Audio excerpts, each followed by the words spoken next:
नमस्कार प्रिय भक्तों, आपका स्वागत है यूट्यूब चैनल प्राचीन समय मंथन पर। आज आप सुनेंगे एकादशी व्रत कथा। वर्ष में कुल 24 एकादशी होती हैं तथा अधिक मास में कुल 26 एकादशी होती हैं। उनके नाम हैं उत्पन्ना, मोक्षदा, सफला, प्रतदा, सटतल्ला, जिया, विजया, आमलकी, पापमोचनी, कामदा, बरुथनी, मोहिनी, आपरा, निर्जला, योगिनी, देवसेनी, कामिका, पवित्रा, अजा, परिवर्तिनी, इंद्रा, पापंकुशा, रमा, देव प्रमोदिनी। इन 24 नामों के अतिरिक्त अधिक मास में पद्मिनी और परमा ये 2 एकादशी होती हैं। यह नामानुसार फल देती हैं। श्री सूत जी महाराज ब्राह्मणों से बोले कि हे ब्राह्मणों, इस विधि युक्त उत्तम महात्मा को श्री कृष्ण ने कहा था, विशेषकर जो उत्तम जन इस व्रत को उत्पत्ति भक्ति से सुनते हैं वह इस लोक में अनेक प्रकार के सुख भोग कर स्वर्ग को प्राप्त होते हैं। पूर्व काल में श्री भगवान ने अर्जुन के प्रति एकादशी व्रत की उत्पत्ति विधि इत्यादि कही थी। सोनी के कथोपकथन रूप से मैं कहता हूँ। अर्जुन ने पूछा कि हे जनार्दन, जो रात्रि में उपवास करते हैं तथा एक ही समय में भोजन करते हैं उन्हें क्या पुण्य मिलता है, और उस उपवास करने की विधि क्या है, सो आप कृपा करके कहिए। यह सुनकर श्री कृष्ण कहने लगे कि सबसे प्रथम स्नान करना चाहिए तथा व्रती पुरुष, पतित, चोर, पाखंडी, देवता, वेद और ब्राह्मणों की निंदा करने वाला, दुराचारी, परद्रव्य चुराने वाला, इन सबसे बात ना करें। यदि किसी तरह इनको देख लें तो इस पाप को दूर करने के लिए सूर्य को देखें। स्नान के बाद नैवेद्य आदि अर्पण कर भगवान की पूजा करें, दीपदान करें। यह सब कर्म भक्ति भाव स्नान के बाद नैवेद्य आदि अर्पण कर भगवान की पूजा करें, दीपदान करें। यह सब कर्म भक्ति भाव युक्त होकर करें। उस दिन निद्रा और मैथुन ना करें तथा रात्रि नित्य गायन आदि सद्वार्ता से बिताएं। भक्ति युक्त होकर ब्राह्मणों को दक्षिणा देवें और प्रणाम कर उनसे अपनी त्रुटि की क्षमा याचना करें। शुक्ल पक्ष और कृष्ण पक्ष की एकादशी दोनों समान हैं। दोनों में एकादशी में भेद बुद्धि उचित नहीं है। व्यतिपात योग में संक्रांति के समय में चंद्र या सूर्य ग्रहण में कुरुक्षेत्र में स्नान करने से जो फल प्राप्त होता है वह सब एकादशी के व्रत करने से होता है। मनुष्य को अश्वमेध यज्ञ करने से जो फल प्राप्त होता है उससे 100 गुना अधिक पुण्य एकादशी के व्रत करने से होता है। जिस मनुष्य के घर में 1 सहस्त्र तपस्वी 60,000 वर्ष भोजन करें उससे जो पुण्य प्राप्त होता है सो एकादशी व्रत के से भी होता है। वेद वेदांग पूर्ण ब्राह्मण को 1000 गोदान करने से जो पुण्य प्राप्त होता है सो एकादशी उससे भी 10 गुना अधिक पुण्य एकादशी के व्रत करने से होता है। 10 उत्तम ब्राह्मणों को भोजन कराने से जो पुण्य होता है सो 10 गुना अधिक पुण्य एकादशी के व्रत करने से होता है, और इससे भी 1000 गुना अधिक कन्या और भूमि दान करने से होता है। इससे 10 गुना अधिक विद्या दान से पुण्य होता है, और विद्या दान से 10 गुना अधिक भूखे को अन्न देने से होता है। अन्न दान के बराबर और कोई दूसरा पुण्य नहीं माना जाता। इससे स्वर्गीय पितृ तृप्त होते हैं। इसके पुण्य का प्रभाव देवताओं को भी जानना दुर्लभ है। इसलिए अवश्य ही एकादशी व्रत करना चाहिए, और एकादशी के दिन नशा नहीं करना चाहिए और अन्न नहीं खाना चाहिए। अर्जुन ने पूछा कि हे देव, आप इस तीर्थ को सब तीर्थों से श्रेष्ठ तथा पवित्र कहते हैं, इसका क्या कारण है? भगवान ने कहा कि पहले सतयुग में मुर नामक एक महाभयंकर दैत्य था, जिसके भय से सभी देवता भयभीत थे। उसने इंद्र आदि देवताओं को जीतकर उन्हें उनके स्थान से भ्रष्ट कर दिया था।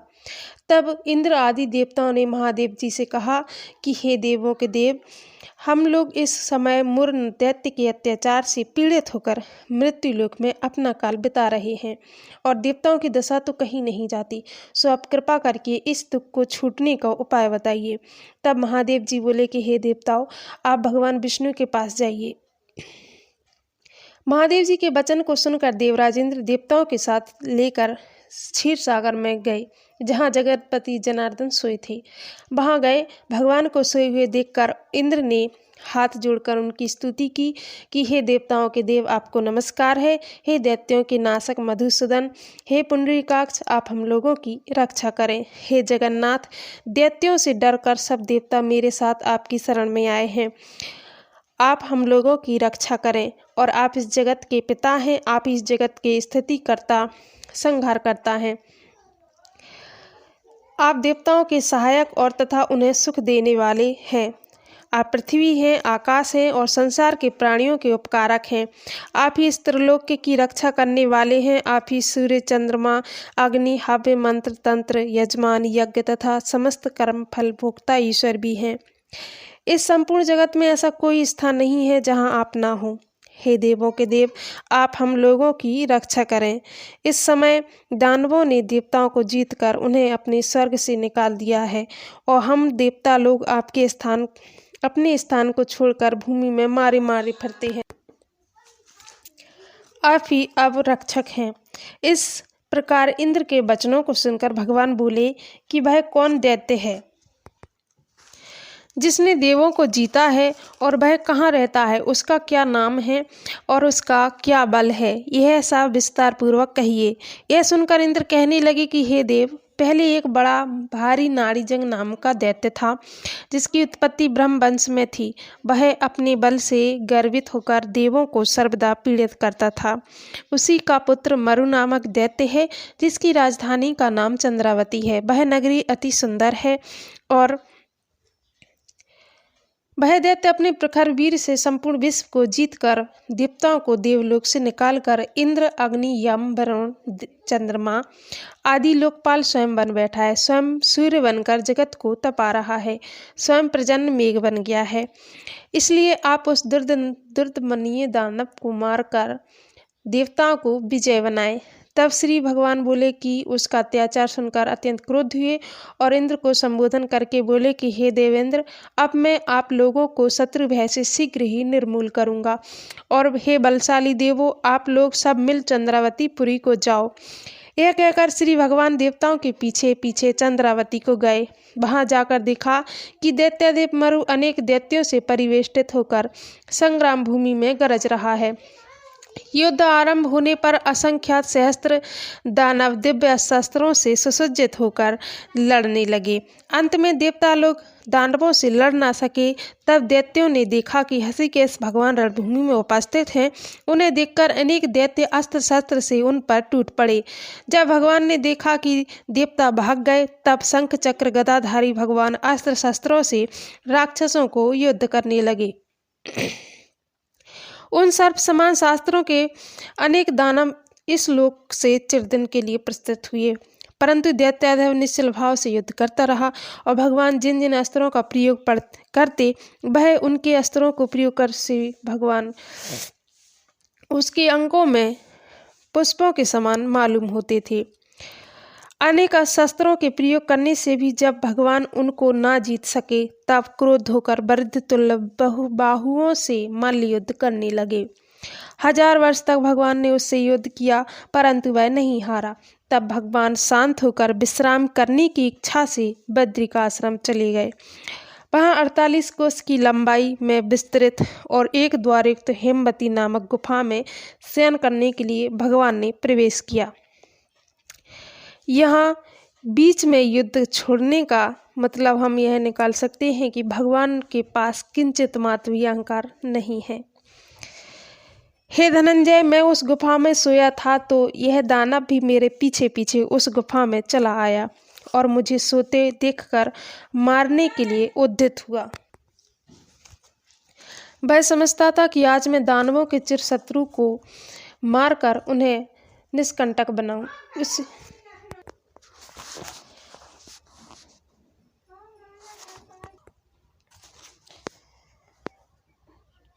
उसी समय मेरे शरीर से एक अत्यंत सुंदरी दिव्य शस्त्र लिए एक कन्या उत्पन्न होकर दानवराज के सन्मुख युद्ध के लिए उपस्थित हुई।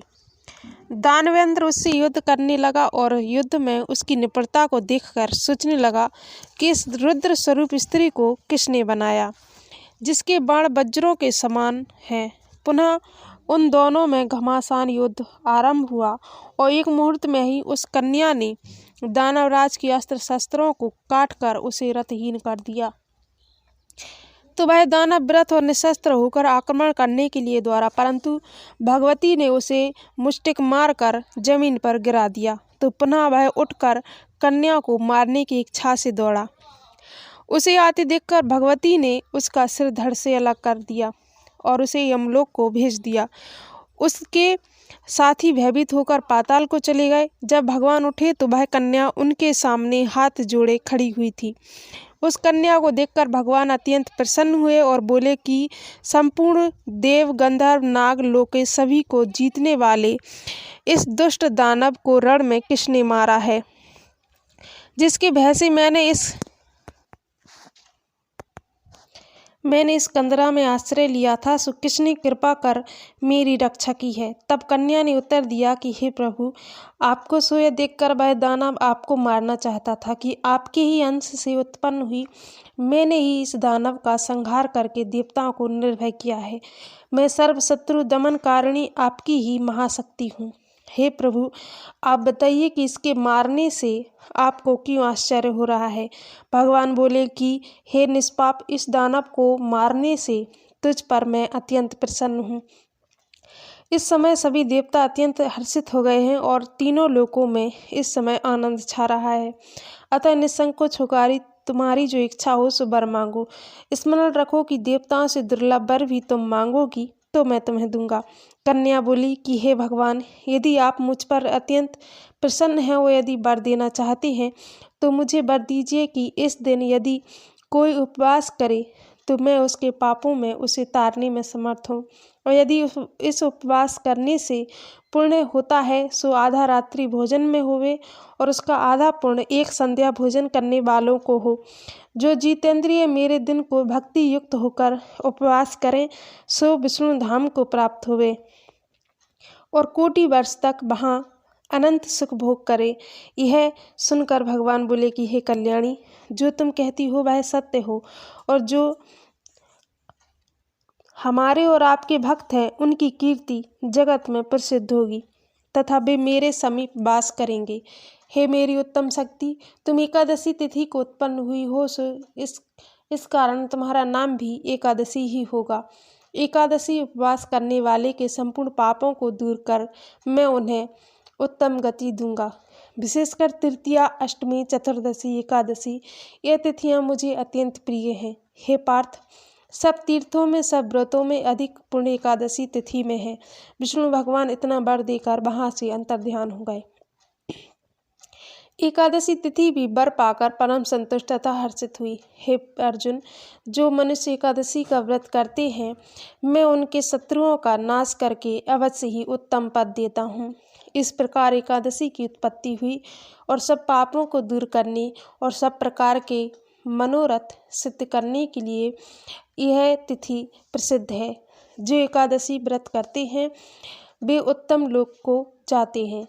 वह पुरुष धन्य है जो एकादशी व्रत, विष्णु भक्त एकादशी महात्म्य सर्वदा श्रवण और पठन करते हैं। उन्हें अश्वमेघ यज्ञ का फल प्राप्त होता है। जो विष्णु न परायण मनुष्य दिन रात विष्णु की कथा सुनते हैं वह अपने कोटि पुरुष के साथ विष्णु लोक में जाकर पूजित होते हैं। जो एकादशी महात्म का चतुर्थांश भी श्रवण करता है उसके ब्रह्म इत्यादि पाप छूट जाते हैं। विष्णु धर्म के समान कोई धर्म नहीं और एकादशी व्रत के समान कोई व्रत नहीं। बोलो एकादशी मैया की जय। श्री हरि विष्णु भगवान की जय। लक्ष्मी मैया की जय। जय जय श्री राधे। श्री राम लला भगवान की जय।